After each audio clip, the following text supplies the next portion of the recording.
Hello, kamusta tayong lahat? I praise the Almighty Father, the Almighty God, for He is for us. He will never leave us nor forsake us. We have to trust our Father because of His plans for us. It's for all eternity. And He wants us to claim our inheritance. And we can do that by believing in His only begotten Son, Jesus Christ. Because Jesus Christ is the only mediator to our Holy Father, Yahweh.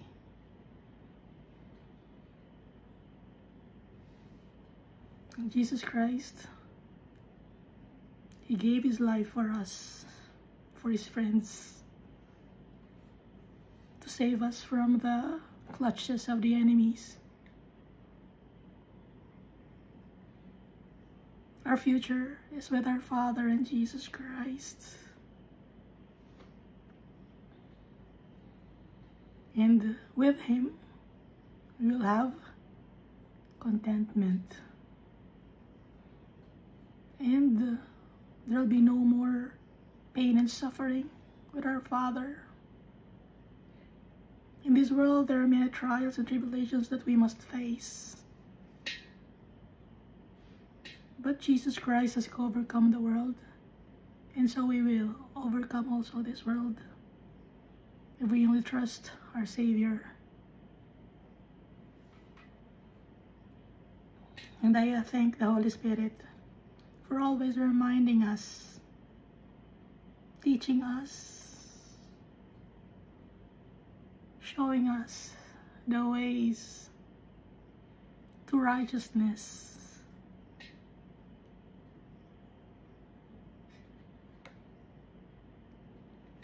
So last time you read Genesis chapter 11 and 12.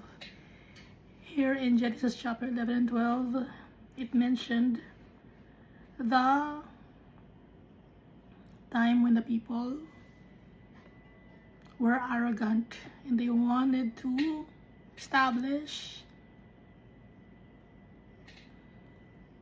one nation. Gusto silang mag-establish ng isang nation, a great nation.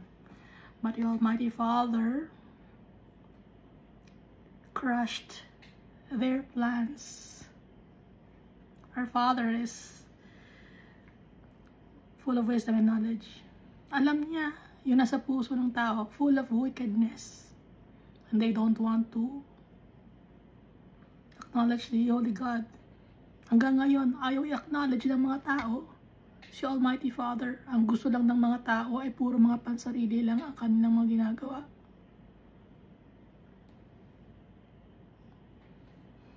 Kung noon ang mga tao nagsama-sama para lalong maging fruitful ang mundo, yun ang goal ng mga tao sa Tower of Babel na gumagawa.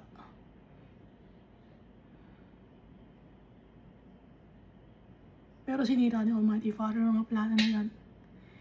Kaya kahit anuman mga plano natin sa buhay, kung hindi yun naaayon kay Almighty Father, tatanggalin ni Almighty Father mga plano na yan. Dahil si Almighty Father, hawak niya lahat ng mga bagay dito sa mundo.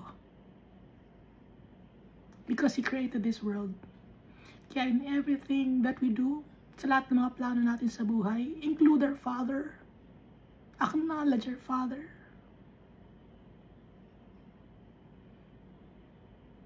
Dahil yung mga tao din sa Tower of Babel, binastos nila si Almighty Father. They were arrogant, boastful. So hindi tayo dapat maging arrogant. We are at the mercy of our Father.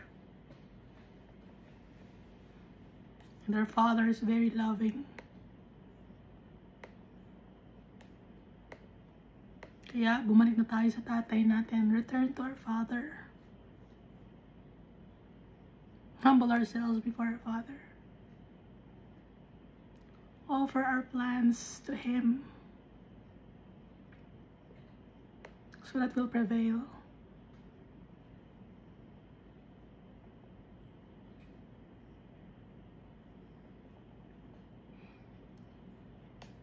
At saka dito rin sa Genesis chapter 11, binanggit ni Almighty Father, let us confuse them. So sino ang kasama ni Almighty Father? Sa Genesis chapter 11, come let us go down and there confuse their language. Sino yung kinasabihan ni Almighty Father nun? Jesus Christ, our Savior. Bago pa man i-create ni Almighty Father ang mundo na ito, kasama na niya si Jesus Christ. So si Jesus Christ ang ating High Priest. Tataas natin ang pangalan ni Jesus Christ. Wala na iba pa. No other name but Jesus. And if we glorify Jesus Christ, we are also glorifying our Father. Because Jesus is holy like our Father.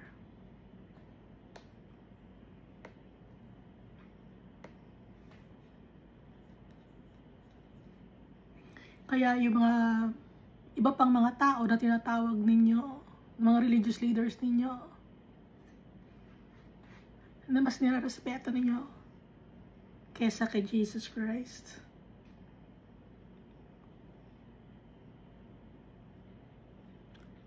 Hindi kayo magkakaroon ng eternal salvation kung sino lang ang naniniwala kay Jesus Christ na siya ang only begotten Son. Yun lang ang makakasama ni Almighty Father sa heaven. Ngayon, kung hindi mo kinikilala si Jesus Christ, that He's the Son of the Only God, that He is like the Almighty Father, you don't worship Jesus Christ, mapupunta ka sa eternal damnation.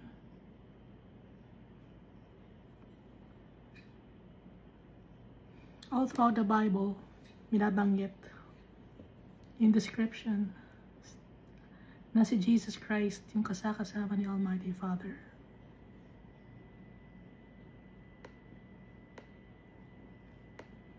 At saka dito naman sa Genesis chapter 12, no?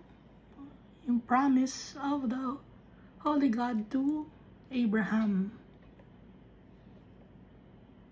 And God fulfilled it. Paano na po fulfill? Dito sa book of Joshua. Anong promise ni Almighty Father kay Abraham? I will make you a great nation. Malaking ang magiging nation mo. So, si Abraham, iisa lang siya. Wala pa siyang anak kay Sarah, pero he trusted the Holy God. At narinig niya yung boses ni Almighty Father. Hindi naman niya nakita si Almighty Father eh.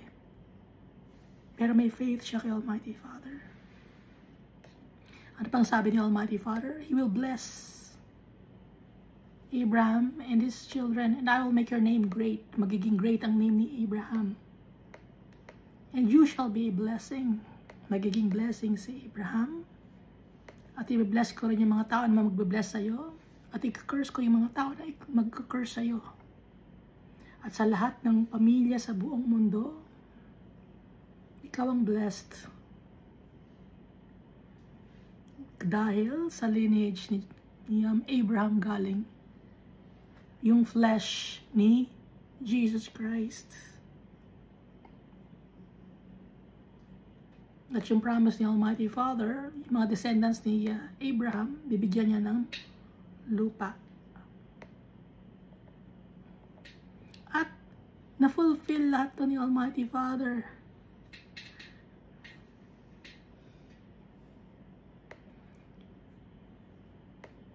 Kaya yan yung Old Covenant. Ngayon, ano ang New Covenant? Kaya tayo may New Testament, bagong testamento, bagong kontrata. Ano naman yung bagong kontrata na yon? na-fulfill na yung old contract na bibigyan ng lupa yung mga anak ni Abraham. Ngayon, ano yung bagong kontrata ngayon? Hindi lang mga Jews ang masisave. Kasama na rin ang mga Gentiles. Yan ang bagong kontrata na ngayon. New Testament, New Covenant. Kasama na tayo. So yung nangyari sa Israel, sa Old Covenant or sa Old Testament, it was just a sample. Sample lang yon of the power of the Almighty Father. Pumili lang siya ng isang tao sa Abraham, and then from Abraham, dumami na, no? And then finulfill ni Almighty Father lahat ng promise niya kay Abraham. Ngayon, tayo, kasama na tayo. Gaya nga na nabanggit ko dati, kung sa isang kumpanya, merong isang pinapatupad na bagong ruling. Isang department lang ng kumpanya. And then after some time, yung rule na yon pinapatupad na sa buong kumpanya. Naintindihan niyo? Sinasample muna sa isang department ang isang rule sa isang kumpanya. Kino-compare lang natin para maintindihan natin. Ngayon, dahil na-sample na sa isang department ng kumpanya at successful, nakita, maganda yung resulta, ipinatupad na sa buong kumpanya. Yung ipinatupad dati sa isang department lang, ngayon buong company na. Ngayon tayo, buong mundo na ipinapatupad. Na tayong lahat ay mga anak ng Diyos. Meron tayong land flowing with milk and honey. Yung mga Israelite, mayroon silang inheritance na land. Tayo rin. Lahat tayo, Jews and Gentiles, may inheritance tayo. Land flowing with milk and honey rin. Yun ay ang New Jerusalem. At i-distribute yun pag magkakasama na tayong lahat. Iniintay pa ang mga taong nandito sa mundo. Sabay-sabay ni Almighty Father ibibigay ang inheritance. Dito sa Book of Joshua, yung inheritance, paunti-unti lang ang bigay, no? Like, ang unang binigyan ay yung tribe ni Reuben, and then ni Gad, and then half of the tribe of Manasseh. Paunti-unti lang. So, tayo ngayon, makukuha natin ang inheritance natin. Unti-unting umakyat yung ating soul kay Almighty Father. Ibigay ni Almighty Father ang inheritance natin pag nandun na tayo. Naintindihan na natin? Sino ba?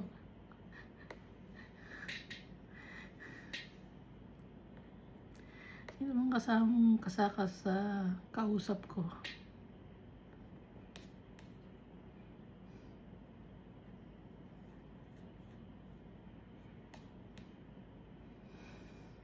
So, babalik ngayon tayo sa Book of Joshua. Nasa na tayo?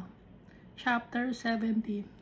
Pero bago ang chapter 17, syempre, chapter 15 and 16, nabasa na natin yung mga lupa. Dinistribute na kay Judah. Tsaka yung kay Caleb na banggit na rin dito sa Joshua chapter 15. Tsaka dito sa Joshua chapter 16, yung Lot kay Ephraim at yung natitirang kalahating tribe ng Manasseh. Binigay na yung kanilang portion.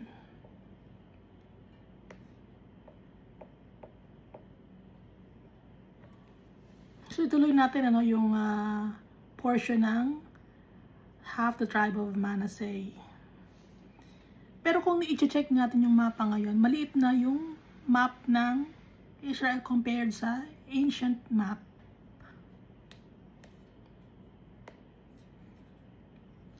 So dati, yung Manasseh malawak. So, nung nagkaroon na ng war, ng Babylonian War tsaka Assyrian, yung na-conquer ng Babylonian and Assyrian yung Israel and Judah, lumiit na ang lupa. At sila ay nag-merge na lang or nag-convene sa Jerusalem. And then from Jerusalem, lumawak ulit ang kanilang land. Pero hindi na nila nakuha or nabawi yung land na nasa bandang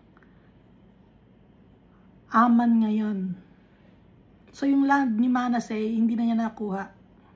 At saka yung Tyre and Sidon, ngayon ay parte na ng Lebanon. Itong kay Manasseh, yung kalahati ng kay Manasseh, napunta sa Syria. Yung lupa ni Gad, napunta sa Jordan.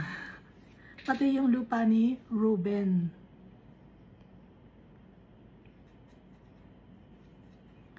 Kaya nagkahalo-halo na yung mga tribe nung after ng captivity nila na nabasa natin sa Book of Ezra and Nehemiah.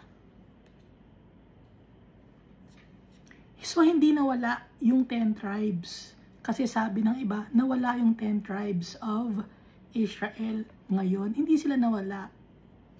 Ang nawala, yung lupa. Pero sila, hindi sila nawala. Bumalik sila sa Israel, pero magkakasama na sila sa isang lugar. Hindi na hati-hati ang kanilang land.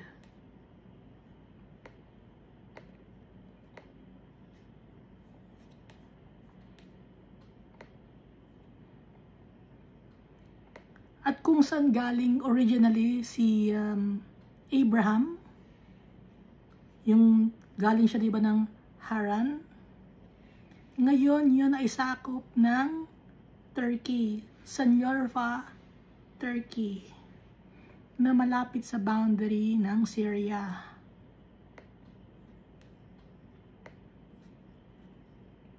So basahin na natin ang Joshua chapter 17. So dito i-describe yung western part of the tribe of Manasseh's land. Verse 17, there was also a lot for the tribe of Manasseh, for he was the firstborn of Joseph. Dahil panganay si Manasseh. Namely, for Machir, the firstborn of Manasseh, the father of Gilead, because he was a man of war, therefore he was given Gilead in Bashan. Verse 2, and there was a lot for the rest of the children of Manasseh, according to their families. So una muna tribe. After ng tribe, children. After ng children, family naman, no? Ganun ang kanilang pagsesegregate. Pagkakahati-hati. Una muna, anak ni Israel, so son. After nun, tribe na. After ng tribe, dumami na naman, nagkaroon ng family. After ng family, children naman. So, nagkaroon ng branches. Kaya nga, ang dami nila, di ba? Na galing lang ang ninuno nila kay Abraham at saka kay Sarah. So, nanganak si Sarah, 90 years old. Naging anak ni Abraham si Isaac, ng 100 years old siya. So, walang imposible kay Almighty Father. So, dito sa verse in Joshua chapter 17, and there was a lot for the rest of the children of Manasseh, according to their families. For the children of Abiezar, the children of Helek, the children of Azrael, the children of Shechem, the children of Hefer, the children of Shemida. These were the male children of Manasseh, the son of Joseph, according to their families. So, napapansin natin, puro mga lalaki ang binigyan ng mana na lupa. No? Verse 8, but Zelophehad, the son of Hefer, the son of Gilead, the son of Machir, the son of Manasseh, had no sons but only daughters. And these are the names of his daughters: Mala, Noah, Hogla, Milcah, and Tirzah. So Joseph, anak niya si Manasseh. Si Manasseh, may anak siya si Makir. Si Makir, may anak siya si Gilead. Si Gilead, may anak siya si Hefer. Si Hefer, may anak siyang si Zelophehad. Ngayon, itong si Zelophehad, ang mga anak niya, walang lalaki. Puro babae. So, puro babae. 5 babae ito. Nakasulat din ito sa 1 Chronicles, chapter 7, verses 15 to 16. Makir took as his wife the sister of Huppim and Shuppim, whose name was Maacah. The name of Gilead's grandson was Zelophehad. But Zelophehad begot only daughters. Maacah, the wife of Makir, bore a son, and she called his name Peresh. The name of his brother was Sheresh, and his sons were Ulam and Rakem. So nakalagay din sa 1 Chronicles. Bine-verify ng 1 Chronicles kung ano nasa Book of Joshua. So balik tayo ulit sa Joshua chapter 17. Verse 4, and they came near before Eleazar the priest, before Joshua the son of Nun, and before the rulers, saying, the Lord commanded Moses to give us an inheritance among our brothers. Therefore, according to the commandment of the Lord, He gave them an inheritance among their fathers, his brothers. Lumapit yung mga babae. 5 babae sila. Lumapit sila kay Eleazar the priest, saka kay Joshua, at saka sa mga rulers. Sabi ni Almighty Father, inutusan niya si Moses na bigyan kami ng inheritance na lupain among our brothers. At dahil doon, binigyan sila ng inheritance, no? At nakalagay din ito sa Numbers chapter 27 verses 1 to 11. May law na ibinigay si Almighty Father pag walang anak na lalaki. So basahin natin dito sa Numbers chapter 27 verse 1 to 11 yung utos ni Almighty Father na bigyan ng lupa yung mga anak na babae ni Zelophehad kasi wala naman siya anak na lalaki. Numbers chapter 27 verse 1 to 11. Then came the daughters of Zelophehad, the son of Hefer, the son of Gilead, the son of Makir, the son of Manasseh, from the families of Manasseh, the son of Joseph. And these were the names of his daughters: Mala, Noah, Hogla, Milcah, and Tirzah. And they stood before Moses, before Eleazar the priest, and before the leaders and all the congregation, by the doorway of the tabernacle of meeting, saying, our father died in the wilderness, but he was not in the company of those who gathered together against the Lord, in company with Korah. Kasi si Korah, di ba, wicked siya. Sabi nila, hindi naman masama yung tatay namin, hindi niya kakampi si Korah, pero namatay ang tatay namin sa wilderness. But he died in his own sin. Namatay siya sa sarili niyang kasalanan, hindi siya nakasali nung nagkaroon ng rebellion sa group, no? Hindi siya kasali nung nag-rebel si Korah. Namatay siya sa kanyang sariling kasalanan, and he had no sons, at wala siyang anak na lalaki. Verse 4, why should the name of our father be removed from among his family, because he had no son? Give us a possession among our fathers, his brothers. Verse 5, so Moses brought this case before the Lord. Inilapit ni Almighty Father yung case ng mga babae na anak kay Almighty Father. And the Lord spoke to Moses, saying, the daughters of Zelophehad speak what is right. Tama ang mga sinasabi ng anak ni Zelophehad.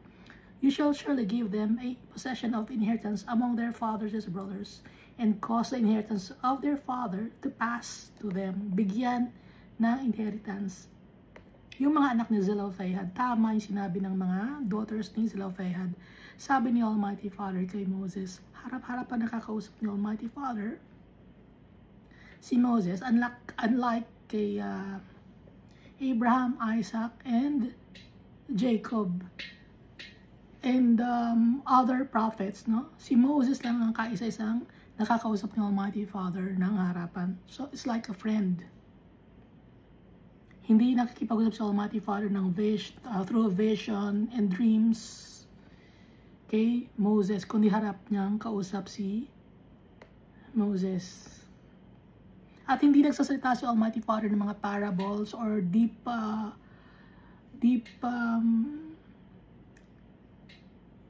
sentences, mga malalalim na salita or may mga meaning na kakaibang salita si Almighty Father kay Moses. Diretso magsalita si Almighty Father kay Moses. Naintindihan natin? So ituloy natin, and you shall speak to the children of Israel, saying, if a man dies and has no son, then you shall cause his inheritance to pass to his daughter. If he has no daughter, then you shall give his inheritance to his brothers. Kung namatay ang isang lalaki at wala siyang anak na lalaki, mapupunta ang kanyang inheritance sa anak niyang babae. Ngayon kung wala siyang anak na babae, syempre wala rin siyang anak na lalaki, mapupunta yung inheritance niya sa kanyang mga kapatid na lalaki. If he has no brothers, then you shall give his inheritance to his father's brothers. So sa uncle naman niya ibibigay ang inheritance pag wala siyang mga kapatid na lalaki. And if his father has no brothers, then you shall give his inheritance to the relative closest to him in his family, and he shall possess it. Kaya kung wala naman siyang uncle, yung inheritance mapupunta sa kanyang closest relative. So yun ang ruling ni Almighty Father pag walang anak na lalaki. And it shall be to the children of Israel a statute of judgment, just as the Lord commanded Moses. So ganun nga nangyari, binigyan ng portion or lot or inheritance ang mga anak na babae ni Zelophehad. So balik ulit tayo dito sa Joshua chapter 17 verse 5. 10 shares fell to Manasseh, besides the land of Gilead and Bashan, which were on the other side of Jordan, because the daughters of Manasseh received an inheritance among his sons, and the rest of Manasseh's sons had the land of Gilead. And the territory of Manasseh was from Asher to Mikmethath, that lies east of Shechem, and the border went along south to the inhabitants of En Tappuah. Manasseh had the land of Tappuah, but Tappuah on the border of Manasseh belonged to the children of Ephraim. And the border descended to the brook Kana, southward to the brook. These cities of Ephraim are among the cities of Manasseh. The border of Manasseh was on the north side of the brook, and it ended at the sea. So, ito ay yung mga boundaries ang binabanggit dito. Ni-describe.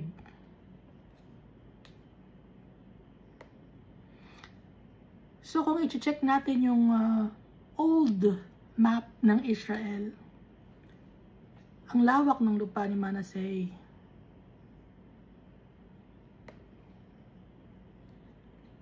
Meron na siyang inheritance na binigay ni Moses, nung buhay pa si Moses, and then after, may inheritance pa sa kanyang binibigay.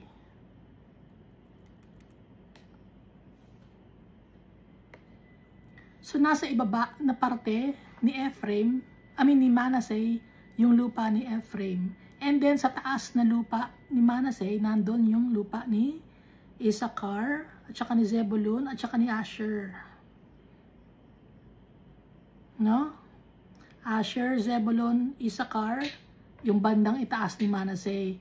Ngayon sa bandang ibaba naman ni Manasseh, yung lupa ni Dan, Ephraim, at saka ni Gad. At umaabot pa siya sa lupa ni Benjamin. Merong maliit na portion doon. I-check nyo kaya. I-check nyo kaya. Yung lupa, no? May portion dito. Yung Gilgal kay Manasseh napunta rin.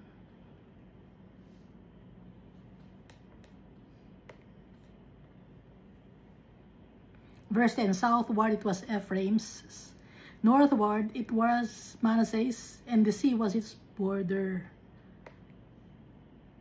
Kaya pala, ayun o. I-check nyo. Manasseh's territory was adjoining Asher on the north and Issachar on the east. Asher on the north, Issachar on the east. Tama. Ayun o, nakalagay sa mapa. Ilagay ko na lang kayong link para makita ninyo. Or i-search nyo, ha? Verse 11, and in Issachar and in Asher, Manasseh had Beth Shean and its towns, Ibleams and its towns, and the inhabitants of Dor and its towns, the inhabitants of Endor and its towns, the inhabitants of Tanak and its towns, the inhabitants of Megiddo and its towns, 3 hilly regions. O nga, no? Yung Megiddo, no? Tsaka yung Dor, Shamir, Shechem, Zaphon, Sukoth, sakop ni Manasseh.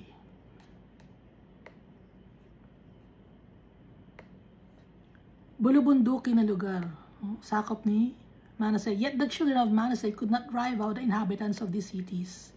Pero yung mga anak ni Manasseh, hindi nila maapaalis yung mga nakatira doon. But the Canaanites were determined to dwell in that land. Ayaw nilang umalis. Hindi sila nakikipaglaban, hindi sila nakikipag-away, yung mga Canaanites. Ayaw lang nilang umalis. Dito lang kami. Hindi mapaalis, hindi lumalaban, kaya hindi rin mapaalis. Verse 30, pero kung lumaban sila, papapaalis sila. Pero hindi sila lumalaban eh. Verse 13, and it happened when the children of Israel grew strong, that they put the Canaanites to forced labor, but did not utterly drive them out. So ang ginawa nila sa mga Canaanites na nakatira doon ay forced labor. No? Naging tauhan nila ni Manasseh yung mga Canaanites.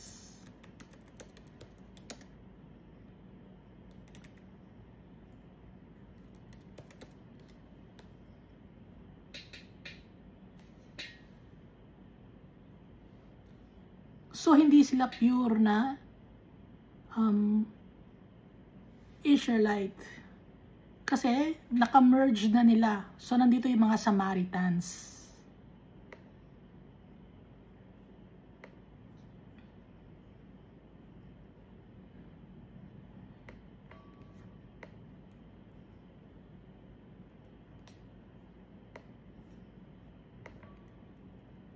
Verse 14.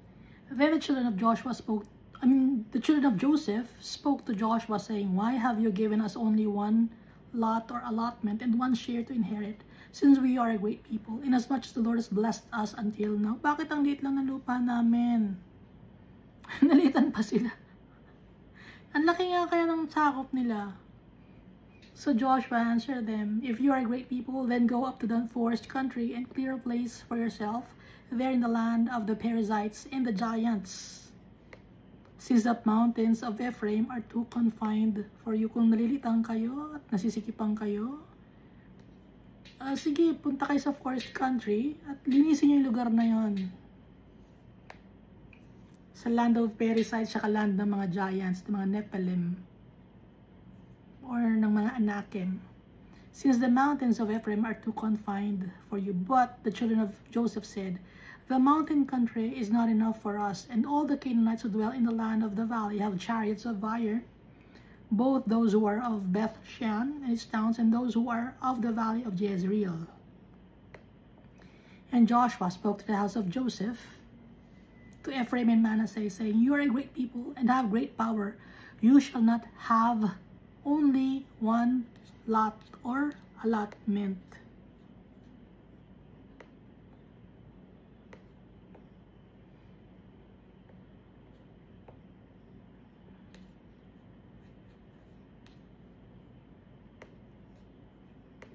But the mountain country shall be yours. Although it is wooded, you shall cut it down. Yung mountain country, madaming mga kahoy doon. Putulin nyo na lang mga kahoy doon. And its farthest extent shall be yours. For you shall drive out the Canaanites, though they have iron chariots and are strong. Kaya nyo yon, palisin nyo sila doon. I-drive out nyo sila. Sabi ni Joshua. Dahil nga nalilitan yung tribe ni Manasseh at ni tribe ni Ephraim sa kanilang lote or lot or portion. So naibigay na, no? Kay Judah, kay Ephraim, kay Manasseh, kay Gad, kay Reuben. So 5 tribes na ang nabigyan ng portion. So dito tayo sa Joshua chapter 18. So 7 tribes na lang ang natirang hindi pa nabibigyan ng portion. Now the whole congregation of the children of Israel assembled together at Shiloh and set up a tabernacle of meeting there.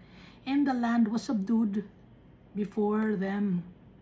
But there remained among the children of Israel 7 tribes which had not yet received their inheritance. Sino mga 7 tribes na hindi pa nakaka-receive ng inheritance? Si Dan, si Benjamin, Issachar, Asher, Naphtali, Zebulun. 7 na ba yun? At saka si Simeon.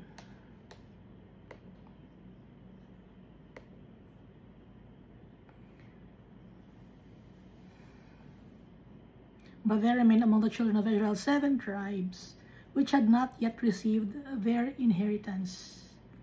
Then Joshua said to the children of Israel, how long will you neglect to go and possess the land which the Lord your God of your fathers has given you? Sabi ni Joshua sa mga hindi pa nakakakuha ng kanilang inheritance. So ang sabi ni Joshua sa kanila, dito sa verse 4, pick out from among you 3 men for each tribe. So ilang tribe ang natira? 7. So sa 7 tribe na yon, bawat isang tribe pili kayo ng 3 lalaki. So 21 men. And I will send them, they shall rise and go through the land, survey it according to their inheritance and come back to me. I-check nyo yung land. Mag-survey kayo. Sulat nyo ang mga makikita ninyo. Tapos balik kayo sa akin. Yung listahan ninyo. So 21 men yon. And they shall divide it into 7 parts. Judah shall remain in their territory on the south, and the house of Joseph shall remain in their territory on the north. Verse 6, you shall therefore survey the land in 7 parts and bring the survey here to me, that I may cast lots for you here before the Lord our God. Para magkakast ako ng lots. Sabi ni Joshua, ibigay nyo sa akin yung listahan. Describe nyo in writing. Kasi di ba survey? Up to now, di ba may mga surveyor? Ng lote, lupa. Up to now, may ganong trabaho mga tao, no? So, noon may ganon din. Dahil nga, ang pag-uusapan ay lupa.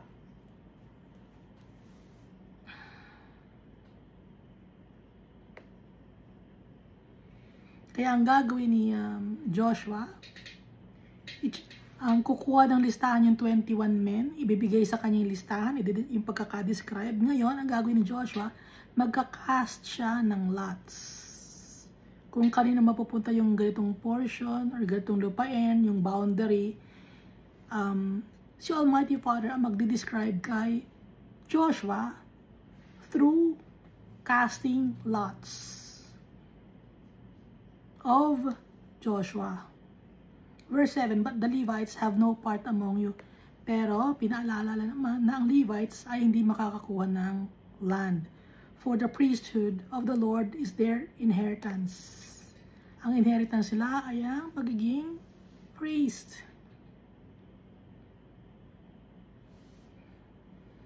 So ngayon, wala nang priest, no? Ang high priest natin si Jesus Christ. At tayo, royal priesthood, a holy nation. Sa ngayon, hindi pa. Darating ang time. Tuloy natin ng verse 7. And Gad, Reuben, and half the tribe of Manasseh have received their inheritance beyond the Jordan on the east, which Moses, the servant of the Lord, gave them. Verse 8. Then the men arose to go away. And Joshua charged those who went to survey the land, saying, go, walk through the land, survey it, and come back to me, that I may cast lots for you here before the Lord in Shiloh. So, nasa Shiloh si Joshua noong time na yon. So, yung Shiloh ay sakop ni Ephraim. Malapit sa Shechem, boundary ng lupa ni Ephraim tsaka ni Manasseh, yung Shiloh. Pero mas sa parte ng Ephraim.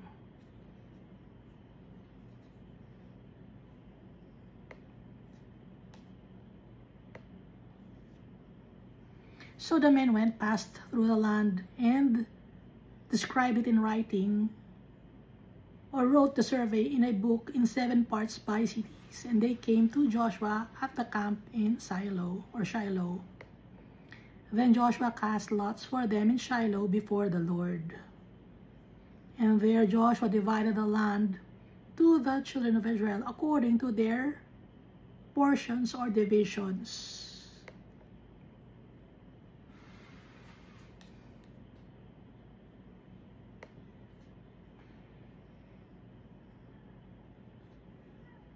Sumalit lang pala ang lote ni Zebulun, Issachar, tsaka ni Benjamin. Pero maliit din yung kay Dan eh. Pero pinakamaliit itong kay Benjamin at tsaka kay Zebulun. Pero si Issachar maliit din eh. Kulit ko eh. Now the land or the lot of the tribe of the children of Benjamin came up according to their families, and the territory of their lot came out between the children of Judah and the children of Joseph. Kasi tinitingnan ko itong mapa, no? So, nandito nga, nasa gitna ng lote ni Ephraim at saka ng lote ni Judah, yung napunta kay Benjamin.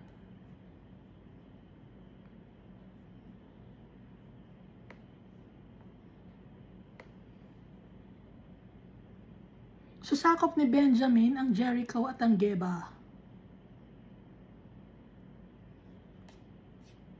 Kasi yung Jericho, malapit siya ng konti sa Dead Sea.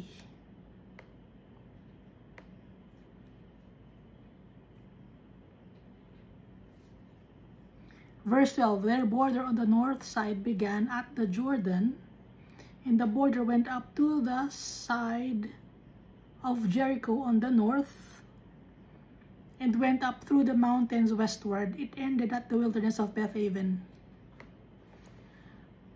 The border went over from there toward Luz, to the side of Luz, which is Bethel, southward, and the border descended to Ataroth Adar, near the hill that lies on the south side of Lower Beth-horon.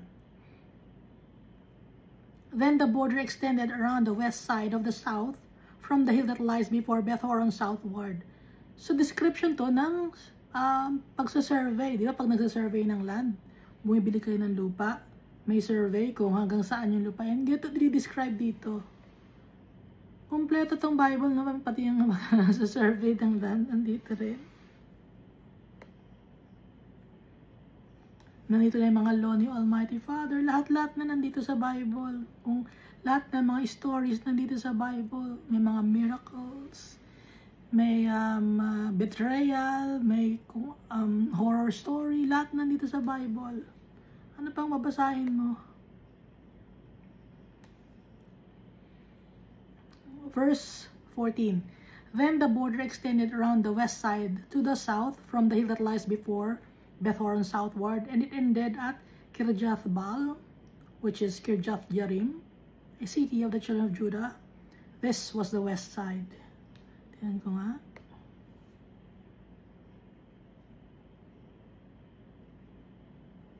West.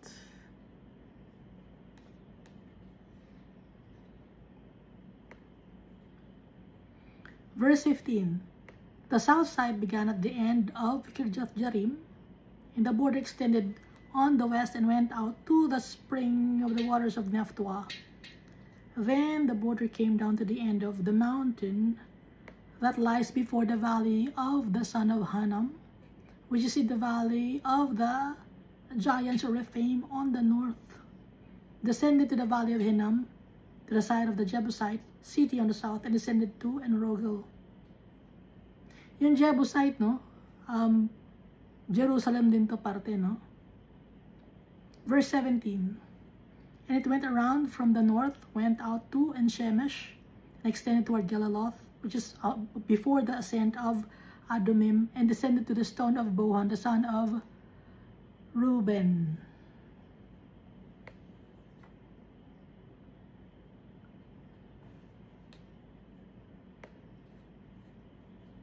Then he passed along toward the north side of Araba or Beth Araba, and went down to Araba.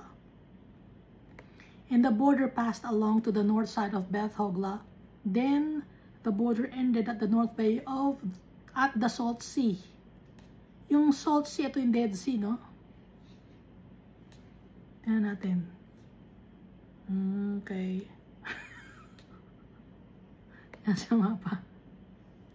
This was the southern boundary.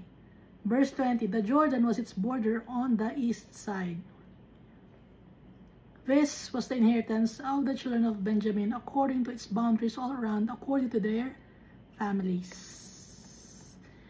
Now the cities of the tribe of the children of Benjamin according to their families were Jericho, no, sakop nga niya yung Jericho, no?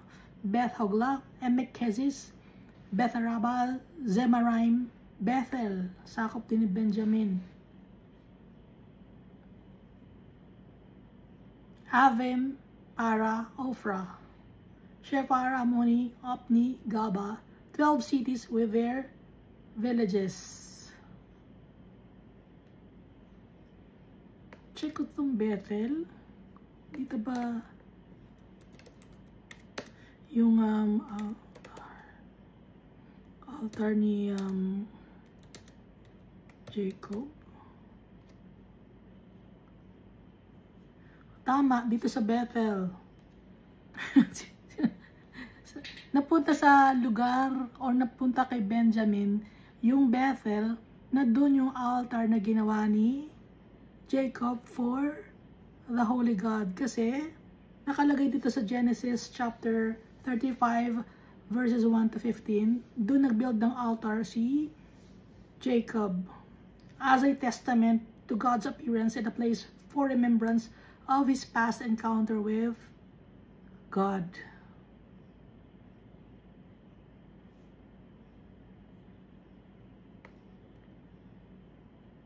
So si Jacob, no, tumira sa Bethel,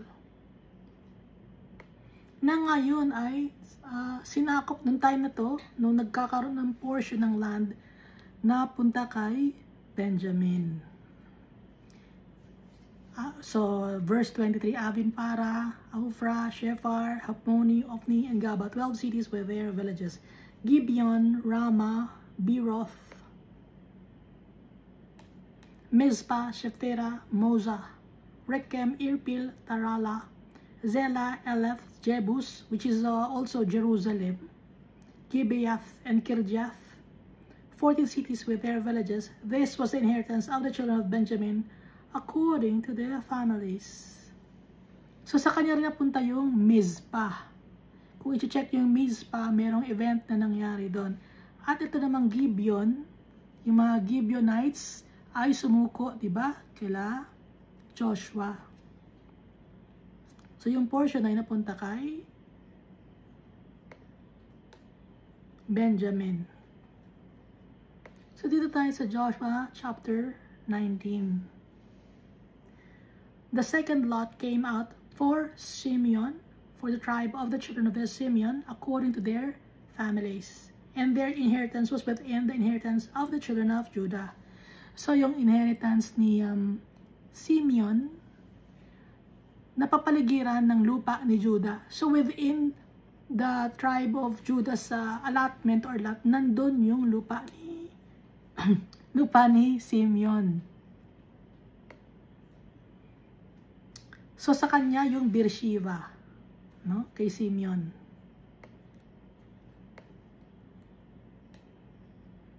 Pero yung Hebron, Lachish, and Gedi, and Bethlehem kay Judah.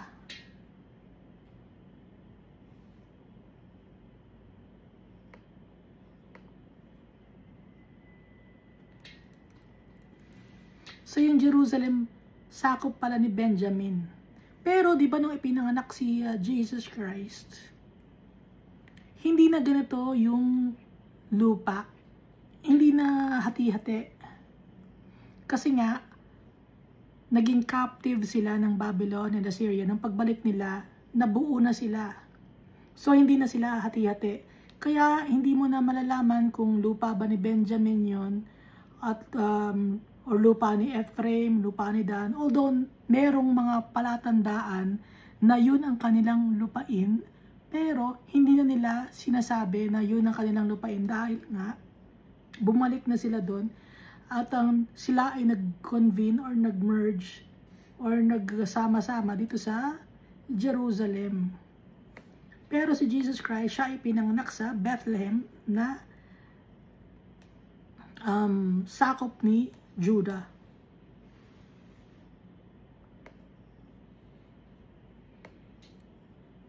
So ituloy natin ito, no? Joshua chapter 19 na tayo.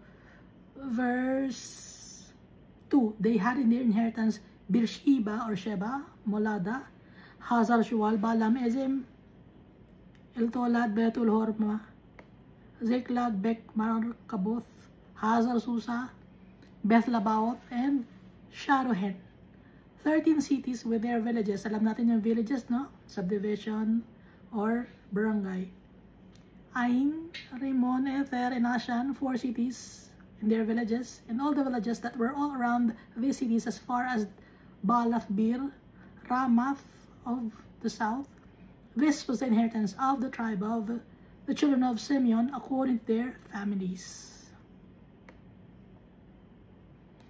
The inheritance of the children of Simeon was included in the share of the children of Judah. Kasi nga nasa sa loob yung lupa na share ni Simeon sa lupa ni Judah. For the share of the children of Judah was too much for them. Ang laki ng naging portion ni Judah, kaya nasa sa loob ng portion ni Judah yung kay Simeon. Therefore, the children of Simeon had their inheritance within the inheritance of that people, or the people of Judah. Verse 10. The third lot came out for the children of Zebulun, according to their families, and the border of their inheritance was as far as Sarid. Their border went toward the west, and to Marala, went to Dabasheth, and extended along the brook that is east of Jokneam. Then from Sarid, it went eastward toward the sunrise, along the border of Chisloth Tabor, and went out toward Daberath, bypassing Japhia. And from there it passed along on the east of Gath Hefer, toward Ethkazin, and extended to Rimmon, which borders on Nea. Ang hirap bigkasin ng mga name, no? Bulol ako. Verse 14. Then the border went around it on the north side of Hanaton, and it ended in the valley of Jiphthah El, or Jiphthah El. Included were Kata, Nahalal, Shimron, Idala, and Bethlehem, 12 cities with their villages.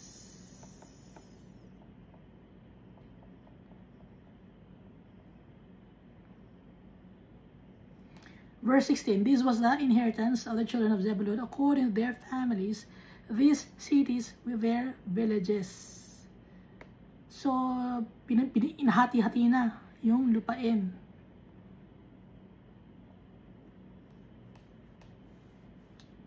The fourth lot came out to Issachar for the children of Issachar according to their families, and their territory went to Jezreel and included Chesuloth, Shunem, Haphraim, Shion, Anaharath, Rabith, Kishon, Abez, Remeth, and Ganim, and Hada, and Beth Pazes.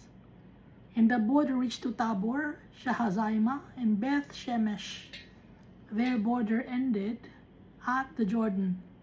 16 cities with their villages.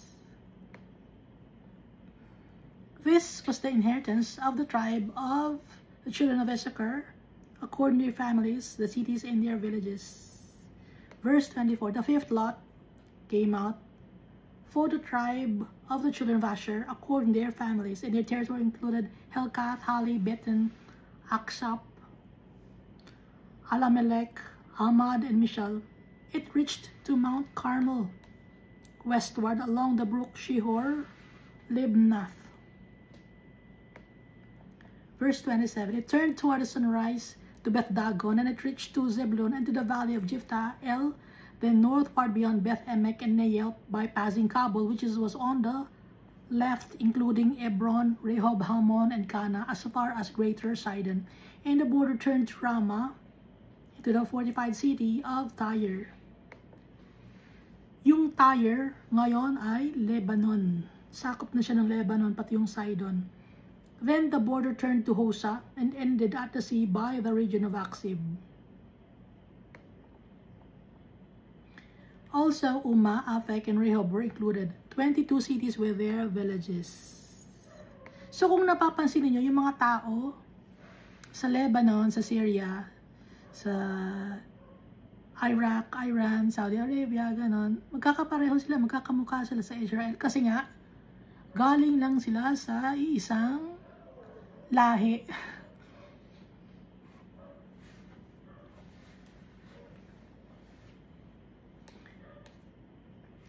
So this was the inheritance of the tribe of the children of Asher according to their families, these cities with their villages.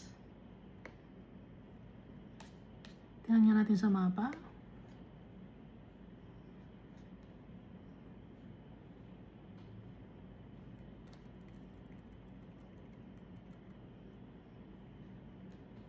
So si Asher, no?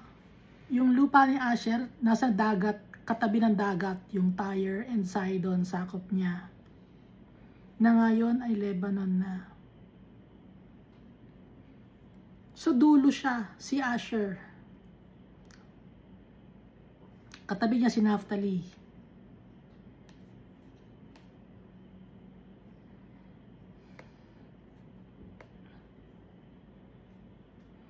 The sixth lot came out to the children of Naphtali, for the children of Naphtali, according to their families, and their border began at Heleth, enclosing the territory from the terebinth tree at Zanim, Adami, Nekeb, and Jabneel, as far as Lakum. It ended at the Jordan. From Heleth, the border extended westward to Asdod Tabor and went out from there toward Hukok. It adjoined Zebulun on the east side and Asher on the west side, and it ended at Judah by the Jordan toward the sunrise.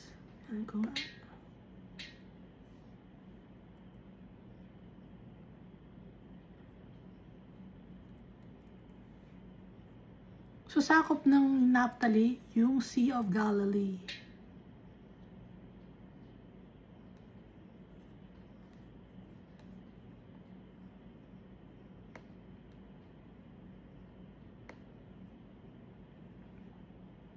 Verse 35, and the fortified cities are Ziddim, Zer, Hamath, Rakath, Shinerath, Adama, Ramah, Hazor, Kadesh, Edrei, and Hazor, Iron, Migdal, El, Horem, Beth Anath, and Beth Shemesh, 19 cities with their villages. This was the inheritance of the tribe of the children of Naphtali, according to their families, the cities and their villages.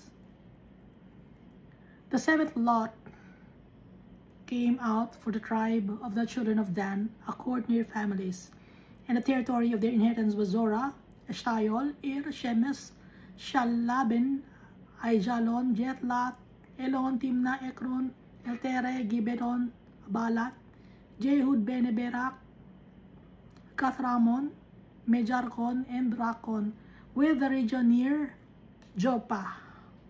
Joppa means what? Beautiful, no? So ito yung parang pier. Dito sumakay si Jonah, no? Papuntang Spain. Pero hindi siya nakarating ng Spain. Bumalik ulit siya, no? At napunta siya sa Sodom and Gomorrah.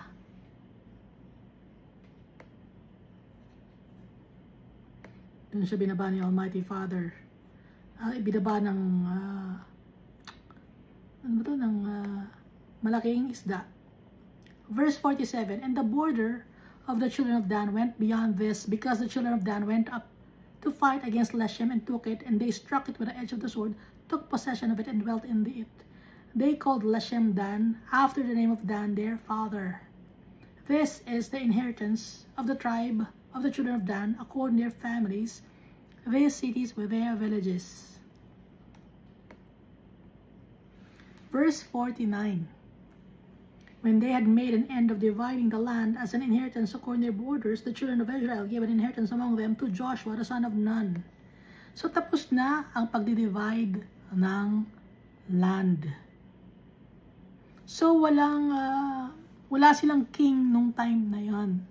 So nag-lead sa kanila, wala si Moses, ay si Joshua. Ngayon si Joshua ang ginamit ng Almighty Father to cast lots para mabigyan ng portion ang mga tribe.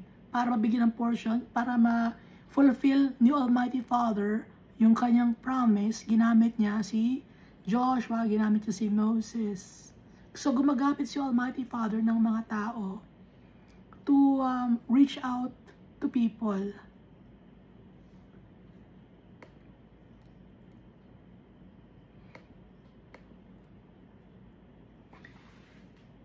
So si Joshua, yung nagdi-divide ng land na inatasan ni Almighty Father, the children of Israel gave an inheritance among them to Joshua the son of Nun. According to the word of the Lord, they gave him the city which he asked for. So humingi ng lupa si Joshua dahil gustong bigyan ng children of Israel si Joshua. So ang hiningi ni Joshua na land, Timnath Serah in the mountains of Ephraim, and he built the city and dwelt in it. So, tingnan natin kung saan yung Timnath Serah sa Ephraim.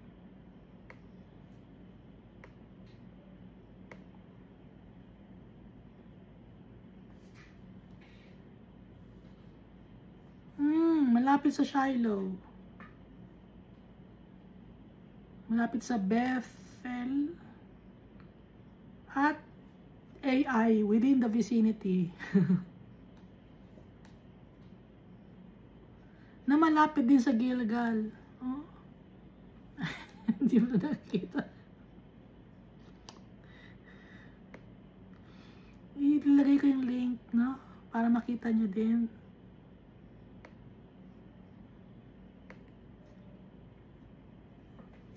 So may inheritance sa lupa, si Joshua, Timnath Serah in the mountains of Ephraim, sakop ng Ephraim. And he built the city and dwelt in it. Pero si Joshua, ang tribe niya ay tribe of Benjamin siya. Pero pinili niyang bigay sa kanya na lupa ay nakasakop sa Ephraim, sa mountain ng Ephraim. These were the inheritances which Eleazar the priest, Joshua the son of Nun, and the heads of the fathers of the tribes of the children of Israel divided as an inheritance by lot in Shiloh, before the Lord at the door of the tabernacle of meeting. So they made an end of dividing the country. So na-divide na nila, natapos na ang kanilang end of contract na si Almighty Father. Ayan, na-fulfill ko na yung promise ko sa inyo. Na-fulfill ko na yung promise ko kay Abraham, no? So may panibagong kontrata na naman si Almighty Father na gagawin. Dahil ito ay isang maliit na sample lang na ipinapakita sa atin na nagbibigay si Almighty Father ng mga chances. Gumagamit siya ng mga tao to reach out to people, at nagbibigay siya ng inheritance. He is a very generous, si Almighty Father. At ipinaglalaban niya yung kanyang mga anak. Pinapakita dito, lahat ng bagay hindi makukuha ng mga Israelite ang land na to kung hindi si Almighty Father nakikipaglaban sa kanila. So paano na nakuha yung land? Ano lang ang ginawa ng mga Israelites? They trusted the Holy God.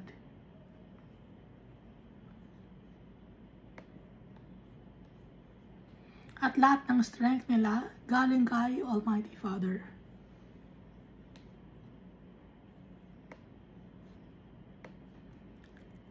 So yung land, nasa bandang itaas, si Asher, si Naphtali na magkatabi. And then sa baba nila si Zebulun. Sa baba ni Zebulun ay lupa ni Isakar at katabi ng lupa ni Manasseh na pagkalaki-laki. Pinakamalaki yung lupa ni Manasseh. And then sa baba ni Manasseh, lupa ni Ephraim at saka ni Dan at saka ni Gad. Diba? Actually 4 ang tribe na dinaanan ng lupa ni Manasseh sa ibaba. Ngayon sa itaas naman, ang tribe ng lupa na dinaanan ni Manasseh ay 3.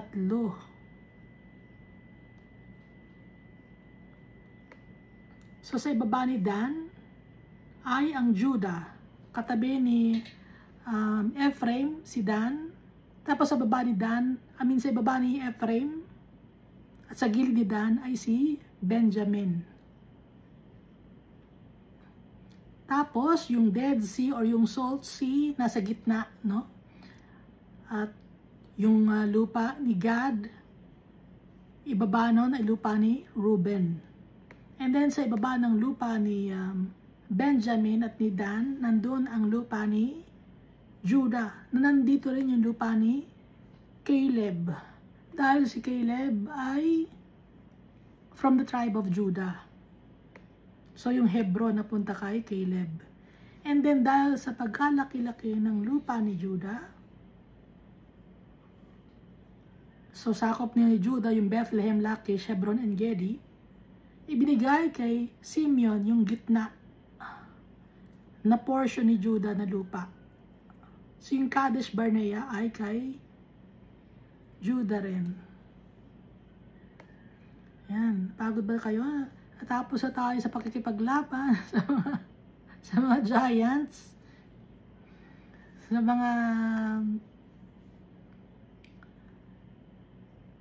mga Jebusites na nakalaban na natin. Binasa natin dito. Napahinga na tayo, napahati na. Galing tayo ng Egypt. Nasa wilderness for 40 years. Nalagas ang mga tao doon na mga wicked people dahil na rin sa kanilang sariling kasalanan. At ang nakapasok lang sa land flowing with milk and honey from Egypt were Joshua and Caleb.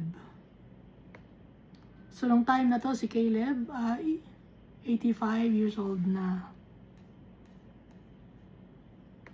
Pero kahit madaming taon ang nagdaan, yung promise ni Almighty Father, hindi nagbabago. Naalala ni Almighty Father, papalit-palit ang generation ng mga tao sa buong mundo. Pero yung promise ni Almighty Father, He will fulfill it. Hindi niya yung kinakalimutan. Yung pagmamahal ni Almighty Father, kahit pa iba-iba ng mga tao, wicked ang mga tao, may mga tao na sumusunod sa Kanya, pero yung pagmamahal ni Almighty Father sa mga tao, hindi nagbabago, stable. The Almighty Father God is powerful. And time will come, tayo rin, makukuha rin natin ang ating portion, ang ating inheritance.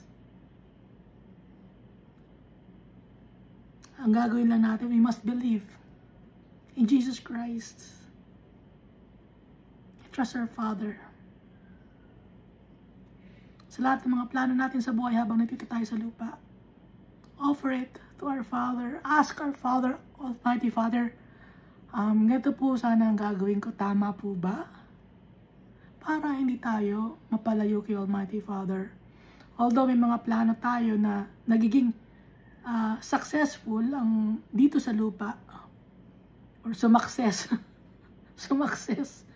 ang buhay mo man dito sa lupa, pero kung kay Almighty Father hindi ka sumakses sa heaven, no? Kasi ang importante maging ma-overcome natin ang mundo dito sa mundo, ang mga trials and tribulations dito sa mundo, ma-overcome natin ang mga temptations and the pains and sufferings. And to do that, we must trust in Jesus Christ. walk in His path, the path to righteousness, the path to our Father, because Jesus Christ is only the way, the truth, and the life. No one else is the way, the truth, and the life. Only Jesus is the only mediator, only Redeemer, and He's the one writing our names in His book of life. Thank you, and God loves us all so much.